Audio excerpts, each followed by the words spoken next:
Hello there, it's the Red Moonhead here, back with another video. And this time, since I left Stave out last time, I thought I'd get everybody's favourite barrel lobbing brewer and do a little demo of some of the tactics with him. Again, I'm going from the kicking off perspective. I haven't included the other team members because they're not essential. The only one that possibly is Spigot, and I demonstrated some of the cool stuff you could do with him yesterday. So, without further ado, I'll go through what I've got. Now, I like to run Stave on the centre of the table. The reason why is centre of the table, he can reach 12 inches for the centre of that barrel marker. So if I place him centre of the table, as you can see, he starts threatening those board edges. Now I've put a blue line on one side and a red line on the other. They are to mark out 4 inches to the board edge. It's important because if an enemy is within that board edge, Stave has the opportunity to score an easy 2 points. Since he pushes them 4 inches, all he has to do is place a barrel there, or even there, if somebody stood there, and it will push them straight off the board. If a player goes off the board, they suffer the taken out condition, and you score 2 points. Stave is really good at board control, and as you can see, he narrows the board by 8 inches, which helps the brewer's mobility out a lot. Now, if I've got the ball and I'm kicking, I like to give Stave it. And the reasons for this, there's 2 reasons really. The first reason is it gets Stave up the board quicker. He's probably the slowest, and you probably don't want him right on the front line, for the simple fact that he's only defense 2 with 0 armor,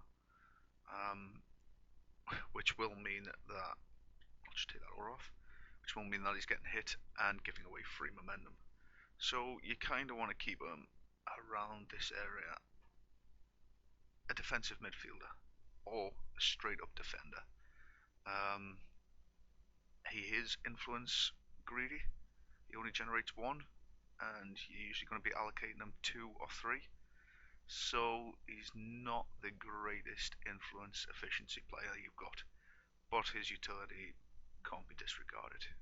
So for the sake of this, I'm going to move him up 4, and he's going to kick. So 1, 2, 3, 4. That's kind of the position that you want him to be in. So he's going to kick a pair of 6 inches. Now, what I tend to do, depending on how the enemy is deployed obviously, is put it just over there. Now normally again, I would have Spigot with Football Legends sort of around here, or within the 6 inches, just so Steve's getting the 2 dice to kick rather than the 1. So we'll kick off, and Steve hits, so I can reroll the scatter if I like. So we'll just scatter that, and it goes to there. I'm quite happy with that. If it's scattered further, I would kind of leave it, and I would want somebody sort of, I want it as close to that center point as possible, and as close to Steve. So if you look up here, I've got Calculus, because I like picking on alchemists. Nobody likes them, do they? And you can see Calculus is going to move 8. So normally the first player is going to try and grab that ball and kick it back to their players. So 8's a pretty big move. I doubt anybody's got a bigger one on the first turn. So Calculus will run up and get the ball. 1, 2, 3, 4, 5, 6, 7, 8. And run back to deployment zone. And then she's likely to kick it somewhere else. Now Stave can activate, and we'll give him 3 inf. Now, he might not even need 3 inf, you could probably allocate 2 on this, I think. But we're going to move him. So, 1, 2, 3, 4. Yes, we didn't need 3 inf, we just needed 2. So he's just going to move his base for 4 inches. and then he's going to lob a barrel behind Calculus. Now Calculus is already activated, so this is going to put Calculus in trouble. You could bring it there, however I'm going to put it here. Just get rid of Calculus's aura. So put the center of the barrel behind Calculus and roll 2 dice, needing a single 4. Typical, we don't get it as vassal dice do.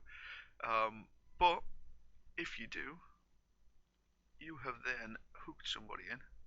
1, 2, 3, 4, and knocked them down. Now, as you saw yesterday, you're in a prime position for the likes of Taba, Huba, people like that to run in. If you've allocated 3 in to Stave, you could even knock her straight back into Stave's engagement range. It's a good way to get around of unpredictable movement if, say, you had Midas there. Because you're not going to advance within their melee range, they can't dodge out. And Stave will get to hit them then. They're already knocked down, so they're going to be defense 3, stuff like that, -1 defense. Stave's damage track isn't great. No, but it's not bad. It's not bad. He does 2 damage on 3 hits. Probably going to be getting 3 hits. And he's tax 6, which is quite high. Like I say, the only problem you've got then is he's center field and he gives away momentum. He's only defense 2, 0 armor. So that's the first tactic that I highlight with Stave, is that you can barrel lob and pull people in. Another one with Stave is, if he is charged, and we'll do it over here, for whatever reason Calculus is charged, and you've got an MP, spend it to counter attack. Now the reason why I say spend it to counter attack is he knocks down on a 1. With tax 6, and he knocks down on 1, it's really going to force your opponent's hand to go away from damaging playbook results. If you're threatening to knock down people on 1 hit, people are going to think twice about taking things that aren't knockdowns, aren't pushes, aren't dodges, and all that saving Stave taking damage. Finally, I'll demonstrate what happens when somebody sort of runs the flank. So here we've got Calculus, we've got Stave, put him back to his center point. 1, 2, 3, 4. So he's moved 4 and he's kicked off. For some reason Calculus has ended over there. So you start the turn and Stave now has 3 inf allocated to him. So he gets a move of 6. We're going to move Stave 6 inches. 1, 2, 3, 4, 5, 6. And we're going to stick the barrel. Dun, dun, dun. Center point of the barrel there. And the center point of the barrel in a 4. I get 1 this time. And Calculus 1, 2, 3, 4 is off the board. Now, as you can see, that would be an easy 2 points. So Brewers score 2 points and gain 1 momentum for taking a player out. Well, this means Stave effectively shuts down the back line for everybody. And you effectively minimize, like I said earlier, you minimize the distance that the board's covered. People can't play within 4 inches of either side. And that really helps the Brewers out for ganging up on people.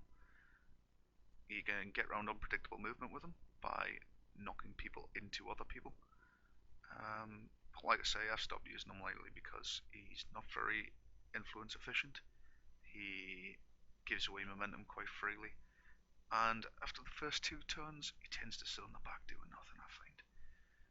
I play quite aggressively with Brewers, as you probably got from my last video. And after the first 2 turns, when Steve's either done the reeling in or knocking somebody off the side, I find he spends the rest of the time doing nothing.